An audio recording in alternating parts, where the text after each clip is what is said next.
Hello student, कैसे हैं आप लोग।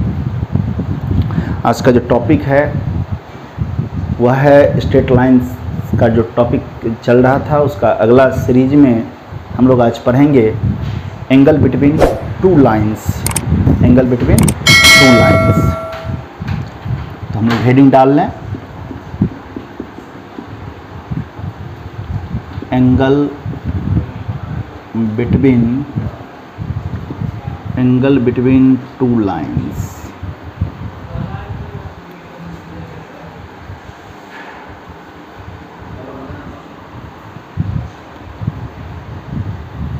ये लाइन L1 है, यह लाइन L2 है, इस लाइन का स्लोप M1 है, इस लाइन का स्लोप M2 है।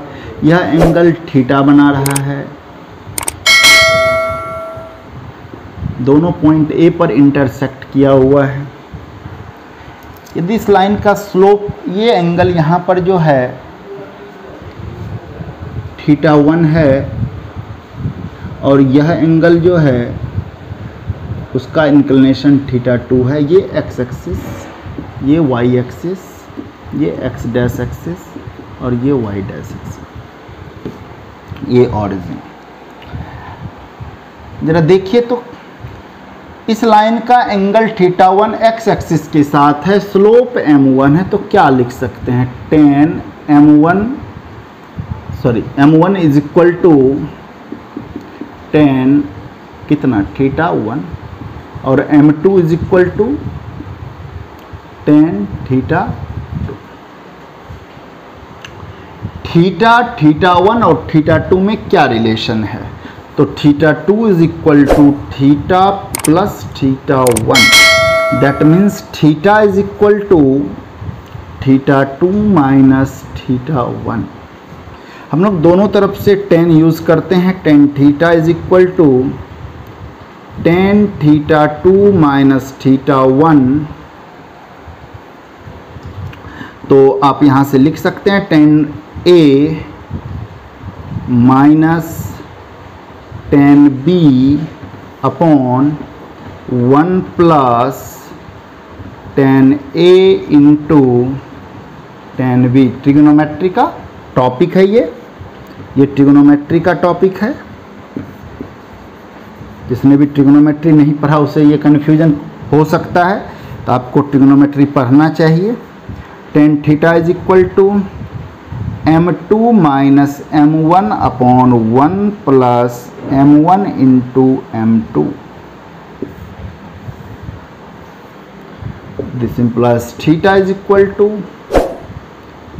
tan inverse m2 minus m1 upon 1 plus m1 into m2। ये दो लाइन के बीच का एंगल है। कैसे निकाला गया एक बार आप फिर से समझ लीजिए। एक लाइन L1 है, दूसरा लाइन L2 है, इस लाइन का स्लोप M1 है, इस लाइन का स्लोप M2 है। यह एंगल θ1 इसके साथ x एक्सिस के साथ इंक्लाइंड है, यह लाइन x एक्सिस के साथ θ2 डिग्री पर इंक्लाइंड है। तो हम लोग लिख सकते हैं M1 इज इक्वल टू, चूँकि स्लोप है तो टेंजेंट उसका दिया हुआ है और एंगल पता है तो लिख सकते हैं tan θ2। दूसरे लाइन का स्लोप लिख सकते हैं।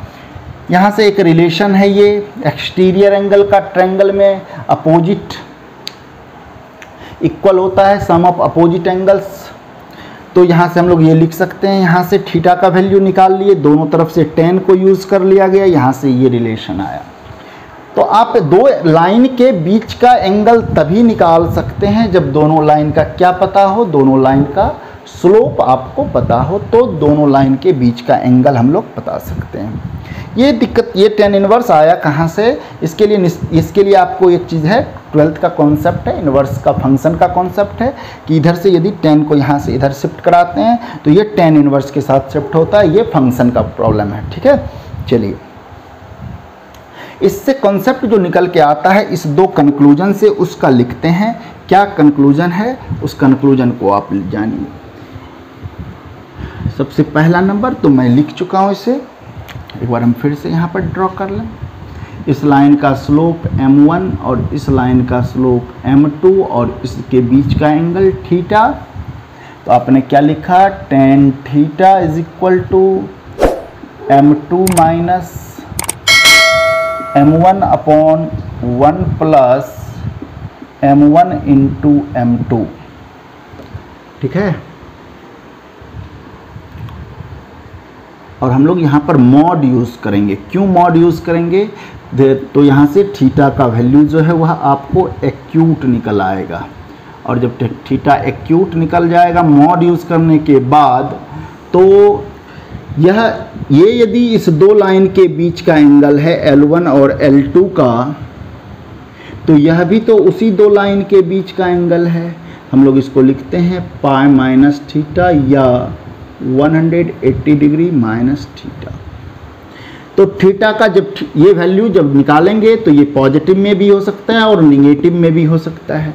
जब हम इसका मॉडुलस लेंगे तो वह हमेशा एक्यूट आएगा, और जब एक्यूट आ जाएगा तो हम लोग एंगल जो है, angle between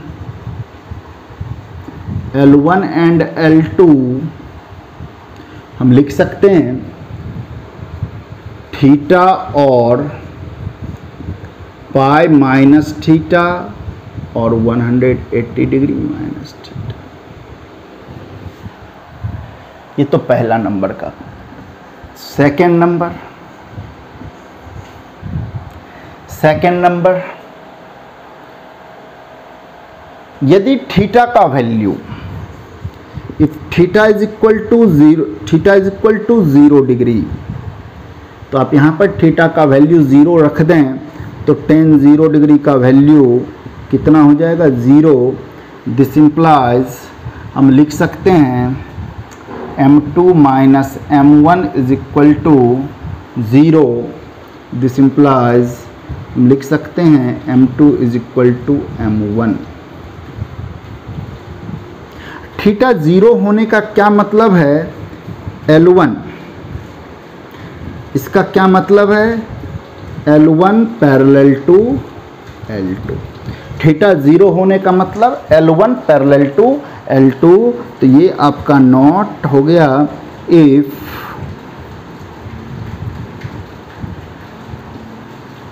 and only if, ये दो word, if and only if L1 parallel to L2 then M2 equal to M1। ठीक है, लाइन यदि पैरेलल होगा तो दोनों का स्लोप क्या होगा, इक्वल होगा, और यदि स्लोप इक्वल होगा तो दोनों लाइन क्या होगा, पैरेलल होगा। इफ एंड ओनली इफ का मतलब है कि दोनों साइडेड यह स्टेटमेंट ट्रू है, यह टू साइड स्टेटमेंट है। यदि ऐसा होता if L1 parallel L2 then M2 equal to M1, if M2 equal to M1 then L1 parallel to L2। ठीक है, तीसरा नंबर, इसके आगे थर्ड पॉइंट क्या है आपका, तीसरा नंबर का भी पॉइंट हम लोग देख लें। तीसरा नंबर, if theta is equal to 90 degree, theta 90 degree का मतलब क्या हुआ, L1 perpendicular to L2, L1 perpendicular to L2, then 1 plus M1 into M2 is equal to 0। तो M1 इंटू M2 का वैल्यू कितना हो जाएगा, -1 हो जाएगा। दोनों के स्लोप का प्रोडक्ट, दोनों लाइन के स्लोप का प्रोडक्ट यदि -1 होता है तो दोनों लाइन क्या होगा, परपेंडिकुलर होगा। दोनों लाइन क्या होगा, परपेंडिकुलर होगा। यहाँ तक में किसी को कोई परेशानी है तो बोल सकते हैं। लाइन परपेंडिकुलर्स है, यहाँ पर जो चौथा नंबर का एक याद रखिएगा, यदि हमारा यहाँ से दो लाइन परपेंडिकुलर दिया हुआ है और इस लाइन का स्लोप है m, तो इस लाइन का स्लोप हो जाएगा -1/m। क्यों? क्योंकि इसका जो दोनों का जो प्रोडक्ट होना चाहिए वह कितना के इक्वल होना चाहिए? -1, याद रखना है। और दो लाइन यदि पैरेलल हो जाता है, इसका यदि स्लोप m है तो इसका भी स्लोप m हो जाएगा, याद रखना है। इस दोनों कॉन्सेप्ट को एक लाइन का परपेंडिकुलर पेयर ऑफ परपेंडिकुलर, इसको कहते हैं म्यूचुअली परपेंडिकुलर। इसको क्या बोलते हैं? Mutually perpendicular lines. Mutually perpendicular lines में यदि एक भी लाइन का स्लोप दिया हुआ है तो आप दूसरे का स्लोप निकाल सकते हैं। पैरेलल लाइन में भी यदि एक का स्लोप दिया हुआ है तो दूसरे का निकल सकता है। तो यहाँ का जो कॉन्सेप्ट है, इस कॉन्सेप्ट को जरूर ध्यान रखिए कि एंगल बिटवीन टू लाइंस, पहला कॉन्सेप्ट। दूसरा, इसका जो नोट वाला चीज़ आपको लिखाया गया, बताया गया, आपको जो भी नोट मैंने करवाया, ये चारों चीज़ें, चारों पॉइंट बहुत ज़्यादा इम्पोर्टेंट है आपके लिए। इसका जो अगला इसमें अगला जो कॉन्सेप्ट दिया हुआ है आपका इसी पर बेस्ड है और इसी पर बेस्ड प्रॉब्लम भी है। तो हम लोग देखते हैं बारी बारी से।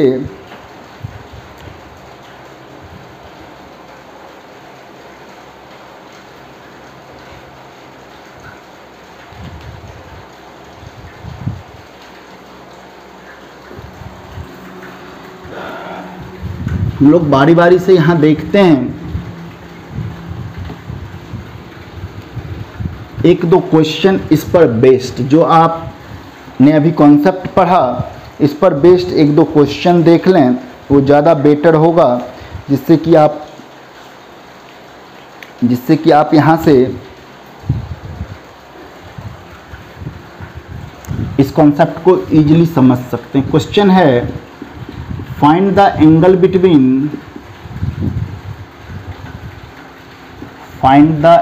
Between lines. आपको लाइन दे दिया गया है x - 2y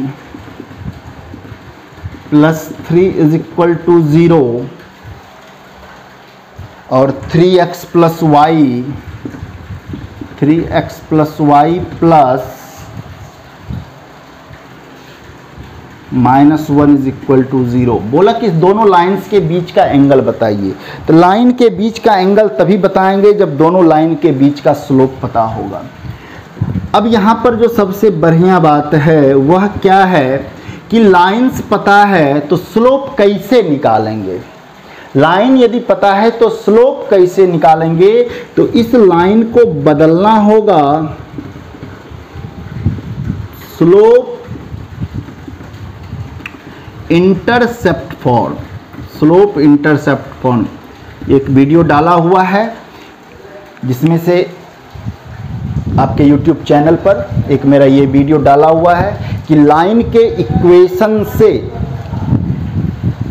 कैसे आप उसको स्लोप फॉर्म में बदल सकते हैं, कैसे उसको नॉर्मल में बदला जा सकता है, ठीक है, उससे कैसे इंटरसेप्ट फॉर्म में बदला जा सकता है।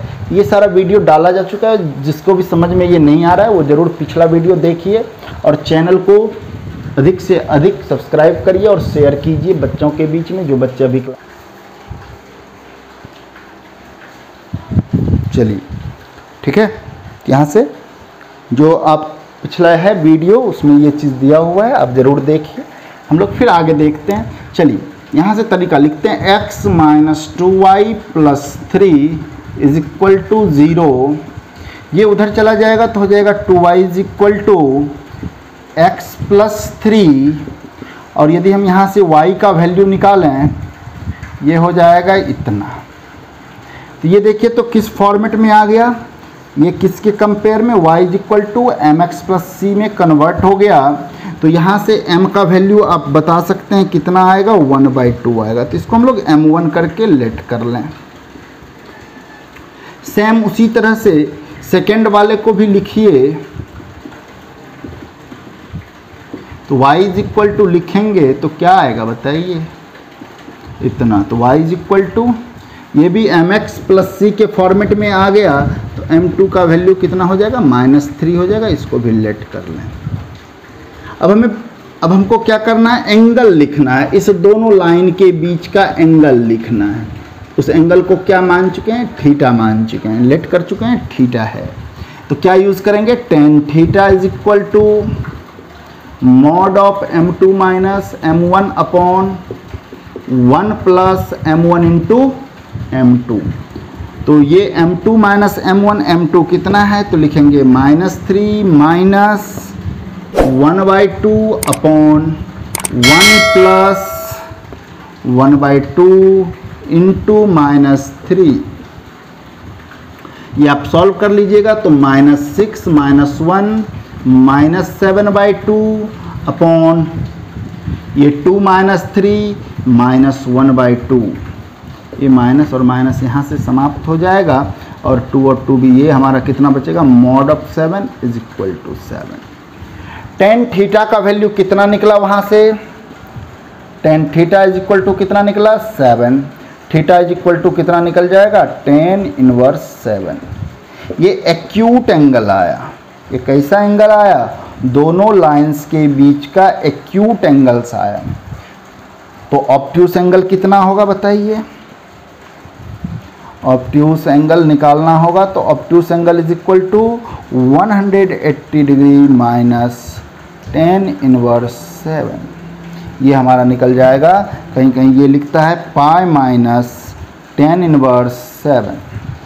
ये दो एंगल, जब भी लाइंस के बीच का एंगल निकलेगा तो वह कितना एंगल निकलेगा, 2 एंगल निकलेगा। ठीक है, अब हम लोग देखते हैं, यदि लाइन का इक्वेशन दिया हुआ है जो आपने क्लास 10th के लिए पढ़ा है,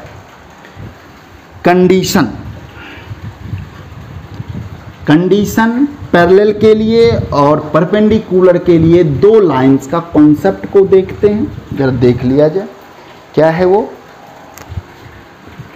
हम लोग लिखते हैं कि let a1x plus b1y plus c1 is equal to 0, a2x plus b2y plus c2 is equal to 0। ये मेरा L1 है और ये हमारा L2 है और दो लाइन है। एक लाइन, ये लाइन कुछ इस तरह से है और ये लाइन कुछ इस तरह से, दोनों लाइन को रिप्रेजेंट कर रहा है। मुझे जानना क्या है कि दोनों पर यदि पैरेलल होता है तो L1 यदि पैरेलल होता है L2 के तो कॉन्सेप्ट क्या कहता है, तो आपने 10th में भी पढ़ा, A1 upon A2 equal to B1 upon B2, आपने पढ़ा हुआ है। A1 upon A2 equal to B1 upon B2।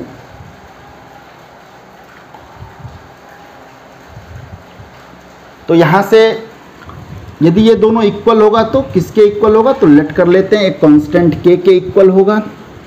तो हम लोग A1 इज इक्वल टू लिख सकते हैं k A2 और हम B1 इज इक्वल टू लिख सकते हैं k B2। ये दोनों को कंपेयर करके और इस दोनों को कंपेयर करके, और इस दोनों वैल्यू को हम लोग पुट कर देते हैं इन L1। जरा यहाँ पर रख के देखिए, A1 के जगह पर k